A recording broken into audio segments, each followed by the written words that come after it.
Hi, I'm Non-Monogamous Mark, and I'm here today with my partner, Badass Cat. Hi. And that means I'm back to my home in Ventura, California, and very excited to be here. I live both here in Ventura and also in Seattle, and I always look forward to coming home to Ventura. The video I made 2 weeks ago talked about how I was indoctrinated by religion. And so tonight I thought it would be useful to look up the definition of indoctrination. And the dictionary told me that indoctrination is to teach someone to accept a set of beliefs uncritically. And I thought, yeah, that seems to be pretty much what I experienced in my own religious indoctrination that I discussed in that video 2 weeks ago. And so tonight, though, we're going to have a conversation because we oftentimes don't realize how far indoctrination is ingrained in our lives and in our society. And we've been having conversations quite a bit about that over the last couple days. And so tonight we're going to ask you to go ahead and join us in on this conversation about the surprising ways that we've all been affected by being indoctrinated. Now, at the end of this video, stay tuned to the end because we're both going to tell you about the individual nonprofits that we have co-founded for sexual freedom seekers. The Cat's nonprofit is for females or women who are sexual freedom seekers, and my nonprofit is both men and women who are sexual freedom seekers and couples and things of that nature. And we'll be talking a little bit about those to introduce those nonprofit businesses to you at the very end.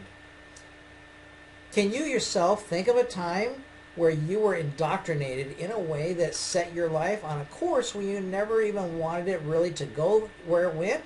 You know, like I described in my video 2 weeks ago about I ended up becoming the religious person that I really never wanted to be because I knew religious people that were like that, and I didn't want to be that kind of religious person, but yet I became exactly that religious person. And so think for a moment here about your own life. Has there ever been a time where you've been indoctrinated in a way that set your life on a course where you really never wanted it to be? And so I'm going to go ahead and ask Kat if she can think of an example of any time in her life where indoctrinated has impacted her.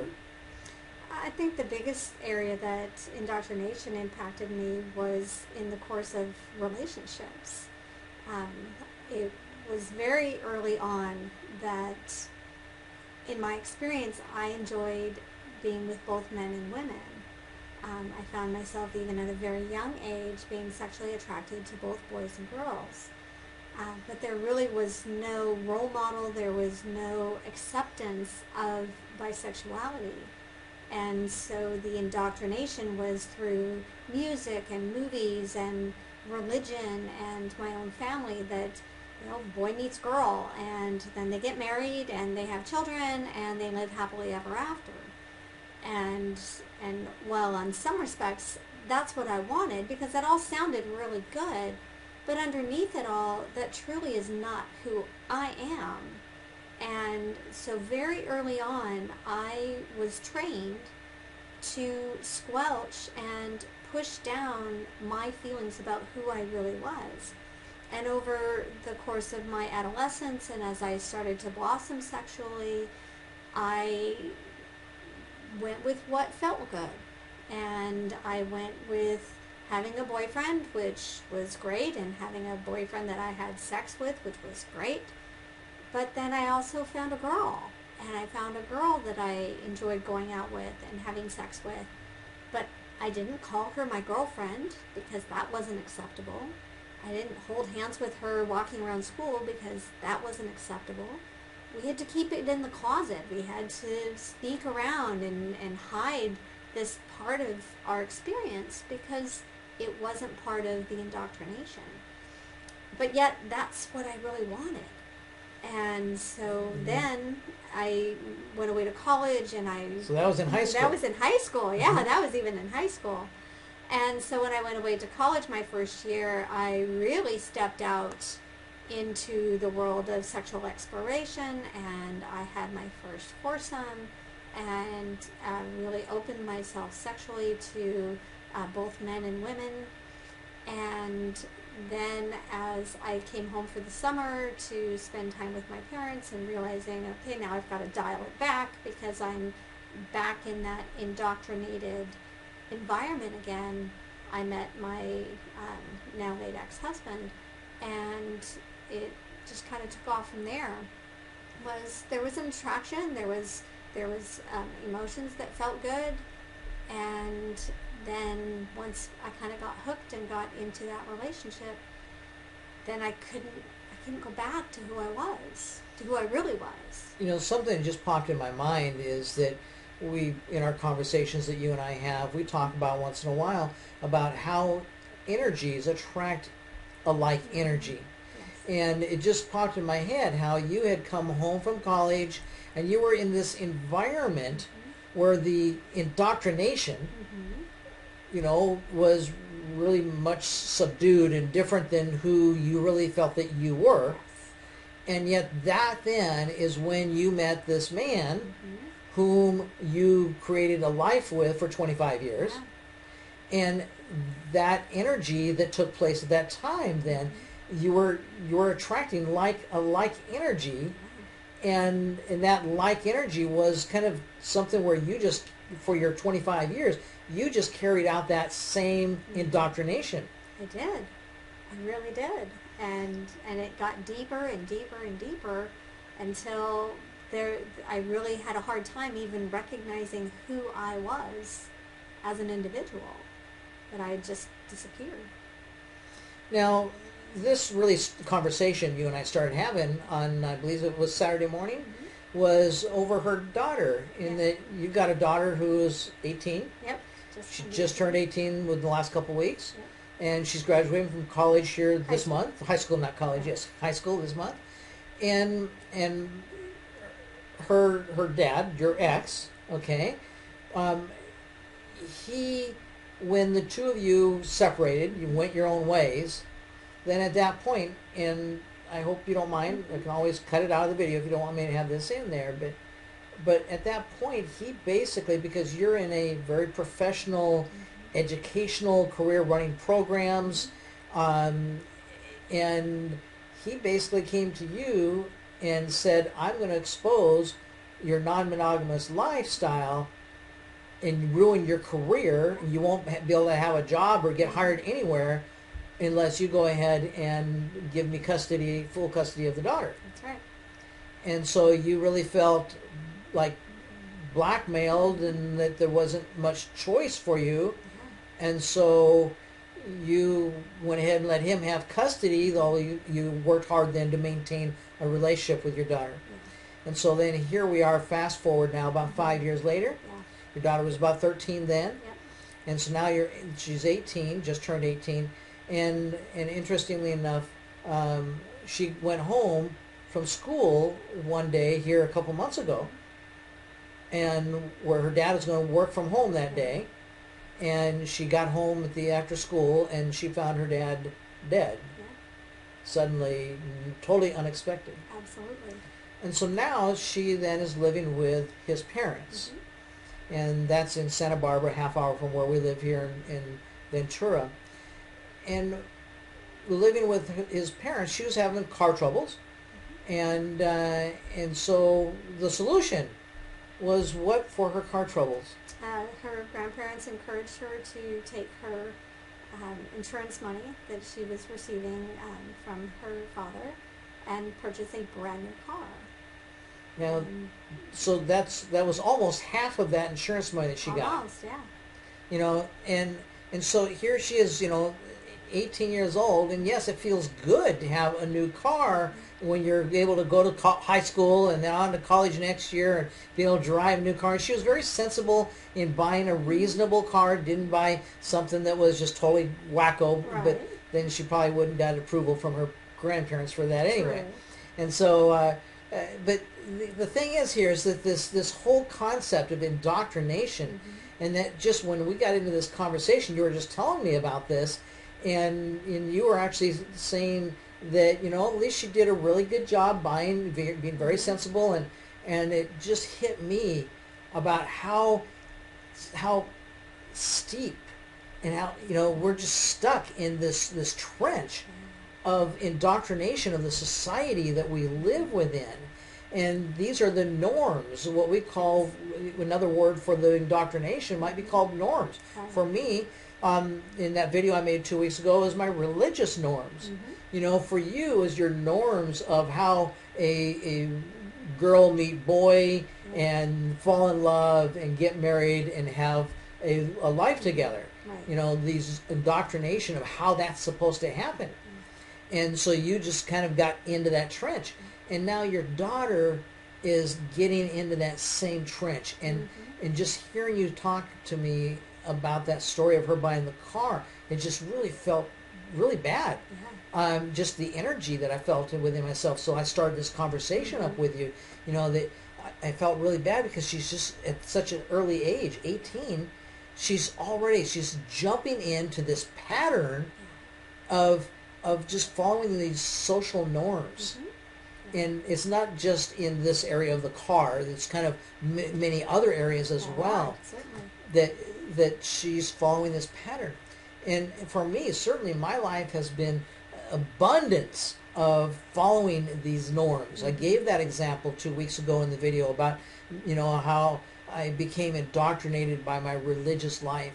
And then, interestingly enough, though, I discovered not 11 years ago, when I opened my marriage and started living a non-monogamous lifestyle, it's interesting to me, though, how I learned that even within our non-monogamous culture, people get indoctrinated there as well, and that they create a community of friends and what have you, and that creates a level of indoctrination. And so one of the points here that I'm wanting to bring out in this conversation is that so often this indoctrination that comes to us, as in the definition says, the definition says is to indoctrinate is to teach someone to accept a set of beliefs uncritically. It's where we just accept them without question, where it becomes the default instead of really being very thoughtful about it and deliberate about it. What we talk about all the time is living our lives intentionally, not living our lives on autopilot, not living our lives by default, but to live our life very intentionally. And so that's the point we're trying to draw out from these stories here about how indoctrination, it creeps upon us so easily and affects us and impacts us in ways that are bigger than we ever really expect. And then one day, and usually it's not just a week later, but decades go by.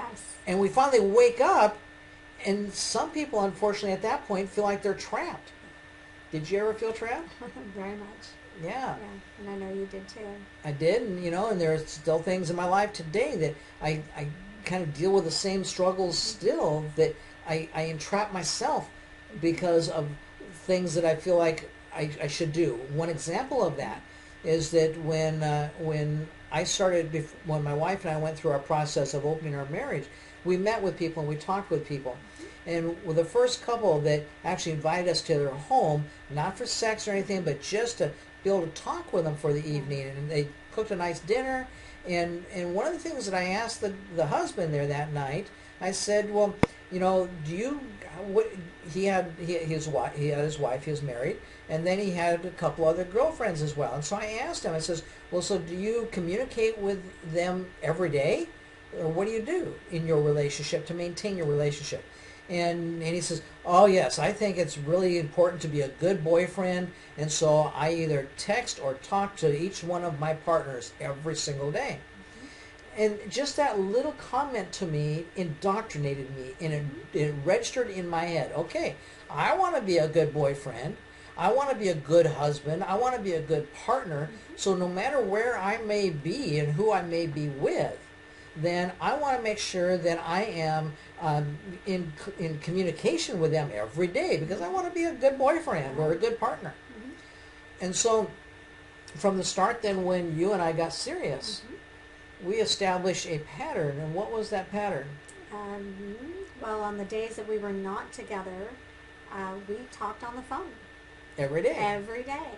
And when we were together, what did I do? You talk to your other partner. I talked to my every other day. partner every day. And it really, it started feeling like sometimes I had to disrupt, like if I'm here, I had to disrupt the relationship that we had Yeah. so that I could go make my phone call. Yeah. And when I'm in Seattle with Chris, I had to disrupt whatever going on there so that I could make my phone call. Exactly. And then after a while, it started to feel like a chore. Yeah, and you don't want to do that because it's an obligation. Then it's an obligation. Rather than I want to talk to my partner and I want to connect to my partner. Oh, I have to call my partner. I've made this commitment to call my partner, and this is what we've set up and what we've agreed to. And maybe in the beginning it served us, but it came to a point where it really didn't. That's right. And that was just a couple months ago. Yeah, that wasn't very long ago. And at first, when I brought that up, I brought it up to you. Yeah. Before I brought it up to Chris, and I brought it up to you, and I just said that, I really don't want to call every single night when I'm in Seattle. Yeah. And that was hard. It was at first. It was hard to wrap your head around, number one, a change, but number two, kind of that we had established this was what we needed and wanted in our relationship and the way we wanted to connect. But then really thinking about it and thinking about how it impacts me when he's here and how it impacts their relationship when he's there, it's like, no, it makes sense. It makes sense to make a change, and it will feel better once we establish this new routine. And it actually shifted pretty quickly. And I was able to make that shift, at least for me. I made it pretty quickly and realized, yes, sometimes there are things I want to say, and so I try to make notes and say I want to make sure I tell him about this. And then there's other things that I really want to tell him about, and I don't have an opportunity to write it down, and I may end up sharing something weeks later and say, oh, yeah, a couple weeks ago this happened, and that's just what it is. But it doesn't change our relationship? No, in fact, our relationship has actually gotten better because that stress has diminished, and that sense of obligation has diminished. So now when we do talk, it is very joyful and it is very meaningful, and the connection, I think, really resonates even over the phone for us, that we want to be there on that call in that moment, rather than it feel like I have to talk to this person right now. At the end of the video, I'll talk about my nonprofit, and one of the things that I stress is we want to help you to increase your abundance, your liberation, and your freedom, and not to increase your limitations, your restrictions, and your obligations. Because, boy, even coming into the non-monogamous world 11 years ago, that's what we knew to do. We drug our monogamous norms or our monogamous indoctrinations with us into our non-monogamous life. And so my wife and I, then we had all kinds of structure and rules where we limited ourselves and we restricted ourselves and we obligated ourselves. And after a while, that's really not what we want to create in our lives at all. But that was what we defaulted to. And so by the time that you and I met 4 years ago, and I was at that time going through my divorce, and my wife is going through her death, and she's deceased now. And so all that was going on. And by that point, I had come to a place, I'd been at that point non-monogamous for 6 years, and I just been to a point where I says, wait a minute, I became non-monogamous because I didn't want to limit myself, I didn't want to restrict myself, I didn't want to suppress myself and deny myself of things that were important to me, like my sexuality, And so that by the time we met, I said, but what did I end up doing in my relationship? Even though we had an open relationship, I ended up limiting myself, restricting myself, and also obligating myself for things that really didn't make it better, but only made it worse. And so, of course, then, when we met, I had this norm that I'm going to be a good boyfriend, because I had girlfriends before you and I met, And, I was always trying to be a good boyfriend, make sure I maintained contact. I generally maintained 3 or 4 relationships at a time.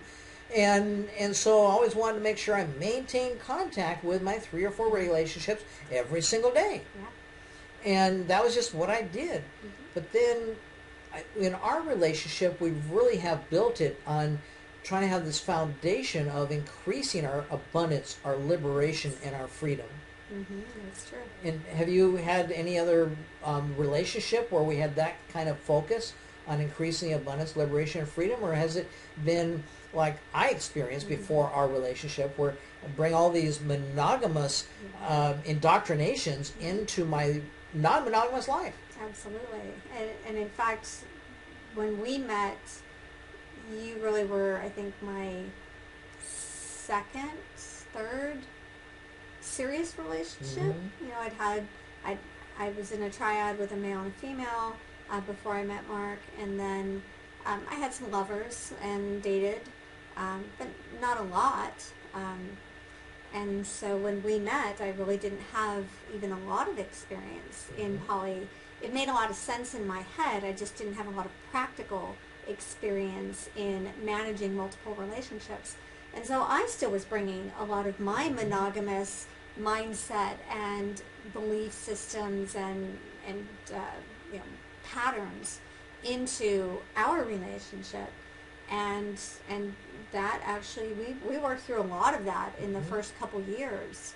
And I'd say the first 2 years, we worked through quite a bit of that.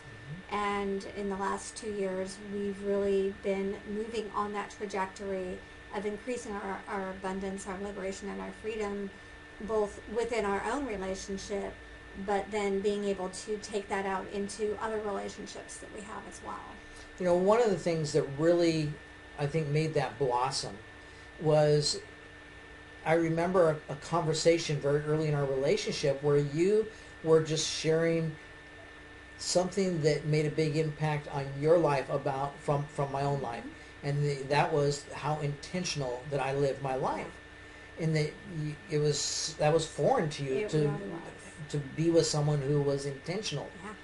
That's really where this whole concept of indoctrination really is. It's what it's about, and that is the fact that we are indoctrinated because we're not intentional, because we are just flowing along through life, or we're going on autopilot, or we're going by default. And so when you pointed out in that conversation, probably about 4 years ago now, about how intentional I am, it made me just really stop and think, wow, really? Yeah, I guess I am, and much more than anybody else I know. And we then started to build on having these intentional lives. And that then took us to where we started to, I guess, build on helping each other build our life in an intentional way. And we realized we can, if we're intentional enough, we can really create the life we want instead of having the life we get. Yes, absolutely. And that, in what are we indoctrinated with? Just having the life that we get. That's right. That's right. And so there's this whole idea of being indoctrinated is pervasive. It's all around us. It is. And we don't stop and think long enough to realize how powerful of an impact that this idea of being indoctrinated. For your daughter, it's just a simple thing about, having a brand new car. Now, after we moved here to Ventura, we brought your car here. I've got a car in Seattle, a nice car, and we brought your car here. That became a limiting situation. It did. It was older, and it started needing more work, and it was kind of falling apart. And if we wanted to go somewhere, the roads around us usually are uphill. Yeah, and because we're right on the coast. Yeah, we couldn't do it. My car wasn't going to make it. You just didn't trust it to go up some of the big hills. Yeah, and so that limited us on where we could go and how we could go, and so we made a decision for that and for other reasons that it was time to purchase a new car. But we, number one, didn't have the funds to purchase a brand new car, and also just through our experiences, both of us, of purchasing cars over the years, that we can find really good used cars for a fraction of the cost of a new car. And so that's the route that we took. And so when my daughter took the route that she did, that wasn't even an option that she was presented with, because she didn't come to me and talk to me about it. She was indoctrinated. She was indoctrinated by her grandparents to say, here's what you should do. And she's just unquestionably said, yeah, that sounds great. I'd love to have a brand new car. And I've got the cash, so let's just do it. Mm-hmm. And instead of really sitting back and thinking about it and thinking critically to say, is that really the best choice? Could I find a really great used car for half the amount or less? And then I could save that money for other things that I might need in the future. But it was that indoctrination that really drove her uncritical, unquestioning decision. Now, it's a company that I owned for 25 years. I ended up buying a lot of vehicles over the years because we had a lot of employees that we provided with vehicles, and I always bought used vehicles because it just made more sense to me. But I wanted to be dependable, reliable, really good vehicles. Yeah. And so I had some experience on finding and negotiating for a very good vehicle. Mm-hmm. And in your case, we got a used vehicle that is, what, a 2009? Mm-hmm. And so we got it last year, and so it was like 8 years old. Yeah. And so it's 8 years old, and if we had gone a normal route where most people know how to buy a used car, we would have paid in the neighborhood around $11,000-$12,000 for it, and we ended up paying what, $6,500 for it. And so, which then it's a really wonderful vehicle. I love it. For $6,500. Yeah. It's a wonderful vehicle. Yeah. And that's a far cry from buying a brand new vehicle. And then you've got the insurance, and you've got the license tabs, and all, just the ongoing expenses with the new vehicle. Sure. And so one of the things with my nonprofit association that I'll be telling you about is that we focus on finances, and we focus on your sex life, and we focus on your health, because we want to help you to have the best life that you can possibly have financially, with your sex life, and also with your health. And so that's one of these ideas of, do you want to just go with the flow? Or do you want to be intentional about your life and create a life that you desire to have instead of have the life that you get? I just want to reiterate that it really is about thinking critically and asking questions. And that instead of just going along with what you hear or what someone tells you, is to really stop and think, is this right for me? Mm-hmm. And listen to what the answer is, because you'll tell yourself the answer. Indoctrination really is everywhere, all around us. All around us. Like I said, it's something as simple as me for the last 4 years making a phone call, which really didn't serve us. No. It was good for a while, but then to continue with that. And I guess that's another thing I'd like to say about indoctrination is that is to keep in mind that if you live an intentional life, then you can also make the intention to change. You don't have to stick with something that you start out with. That's right. You can change anytime, whenever you want. It's not stuck in concrete. No, nothing is. Nothing is. Not a relationship, not a job, not a home, any of it. And that's then even in our relationship. We talk about that we are both very open to the possibility that our relationship could at some point come to a place where it doesn't serve one or both of us very well anymore. Yeah. And so, yes, maybe there would be one or two things about it that need to change, and not the relationship. Like, for instance, I'm not going to call you every night, Yeah. And so sometimes just making a tweak like that. Yeah. But other times, where it's not just a tweak. It's where, that I'm really being held back or held down, and a relationship is not helping me to thrive in my life. Yeah. Where that's really your relationship.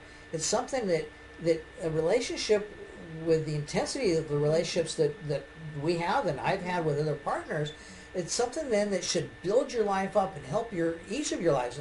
It's not just about me. It's helping you to have a life that thrives. Yes. in a life that you love, so that we're creating a life together that we absolutely we love our life. That's right. That's right. And if you find that it's not headed in that direction, then again, it's time to question that. It's time to think, can I make a change that will turn that trajectory around? Or is it truly time to say, no, this isn't working and I need to make a whole new choice? Mm-hmm. And, either one of those directions is a possibility. And we had a conversation at dinner. We got together with a friend tonight for dinner. We had this conversation because it was something that I actually did some writing on a paper that I was writing this afternoon. And that is about the part of indoctrination in our culture is around marriage and divorce. Yes. When you got your divorce, did you feel like at that point that you were, yours was like a year-long process, and you had tried to really leave 2 times prior, so it was like the 3rd time up to bat, and the 3rd time up to bat, you finally got to first base. Yeah. And it wasn't a home run. It took me almost 2 years after that. 2 years to actually, okay. And so when you then went to your husband and you said, well, this is just not working for me anymore, and so I'm done. Yeah. So at that moment, was that an experience where you just felt like, okay, now I'm going to thrive? Or is it more of an experience like, this is just, I know this is what I need, but it's just, it's terrible? How did it feel? It was a little bit of both, I think. There were periods where I did feel that relief, and I felt like, oh, now I can finally move on in my life. I can finally be who I want to be. But I didn't know who the hell that was. I didn't know how to create that life.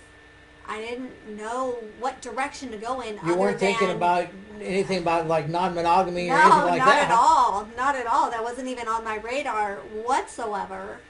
It just was, I know I need to get out of this, and that's about as far as I got, was I just need to get out of this. And once I'm out of this, then I can kind of figure out where to go from there. And the universe and energy brought non-monogamy back to me because I had opened up some space in myself for the real authentic me to come through. And so the universe brought me the concept of non-monogamy, which again, that clicked with me thinking back to who I really was at the age of 16. And so this brings us to conclude and talking about our nonprofit businesses then. And my nonprofit business is Non-Monogamous Lifestyles Association, and I'll talk about that after she talks about hers. Kat's nonprofit business is a division of Non-Monogamous Lifestyles. It was really then, it was based upon what you had just shared about that finally, when you finally ended your marriage, you came to a place where you were able to be what? Authentic. Yeah, your authentic self. And you didn't didn't know who that person was. I had no idea who that person was. I had gotten so lost along my path that I truly didn't know who I was or who I wanted to be or who I was capable of being. And so we created Badass Red Dress Society, which is a place where women come to create their authentic journey. And so we provide education and seminars, workshops. We're local here in Ventura right now with a meetup group, and we're continuing to grow our online business and coaching, and a lot is coming in the next couple of months. Mm-hmm. And so tell the story how Badass Red Dress Society got its name. So this was about 2 years ago, almost 2 years ago. Well, let me just interrupt for a moment, because the story really talks about how the energies of the universe kind of brings things into being. Because to begin with, there was a book that I suggested. You were having a bad time. We were still living in Seattle then. I was then, one night, I was home in Seattle with Chris, and you were in your apartment in about an hour's from where I had my house. And you were having a bad week. I was. I don't remember what. I don't even remember what it was. It was a bad week. It was a bad week. And so I had just over the weekend, I think it was like on Monday or Tuesday, we Yeah. were talking about this, and over the weekend, I had just started on a book. And what's that book called? The book is called You Are a Badass by Jen Sincero. And you called me up that night, because you called me every night, and said, hey, I just started reading this book. It's really good. I've liked what I've read so far. I think you should read it. So I was just in that place where I needed something. Things had not been going well. And so I picked it up, and I think I had it read in less than 3 days, because I just devoured it, and it's what I needed. And so it was, I think, a couple weeks later, and we were out on vacation in Washington. Port Angeles. Port Angeles, thank you. And we went to the Lavender Festival, and so we got to go to different lavender farms. And while we were at one of the farms, we saw the Red Hat Society, which is a group of women, generally older women, and they wear these very large, ornate red hats and purple outfits, which speaks to them, which is wonderful, but certainly not a society or something that I would connect with. And so we kind of tongue-in-cheek said, Well, my comment... your comment was, boy, honey, I hope you never join that association or that group. And so we kind of laughed about it, and then it struck me that we'd been reading this book, You Are a Badass. You Are a Badass. And I thought, we should change the Red Hat Society, and we could wear these really cool, sexy red dresses. And we could call ourselves the Red Dress Society. And you picked up and said, no, you need to call it the Badass Red Dress Society. And that's where it stuck. And that's where it was born. And it really is. It's really to empower women to find their badass self. Their badass, authentic self. And so we focus on women that are alternative, that are non-monogamous, that are in kink, that are in LGBT, that are just anything that we consider non-conforming, non-mainstream. There's all these different words that we can use, but that we want to move away from the indoctrination and truly be intentional about who we are and create the life that is our authentic journey. And have it be a badass life. Have it be a badass life. Because, everybody deserves to have a badass life. Yes, indeed. And so we'll go ahead, I'll put the link for your website there in the description. So there below in the description, just look for the link there.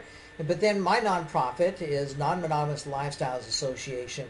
And 11 years ago, when my wife and I opened our marriage, at that time, because I'd been in business for nearly all my adult life. I mean, I got out of college and I had a business as soon as I got out of college.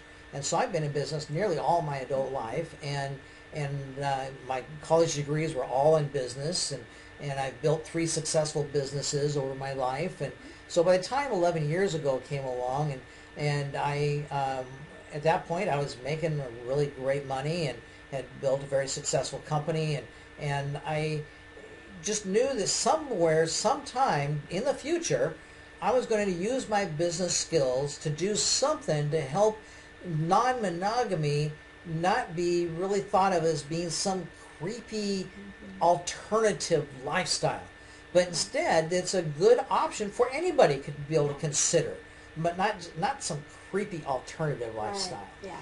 Because it's all too often, I heard it 11 years ago, I heard of polyamory and swinging and friends with benefits, all these different terms that people were using.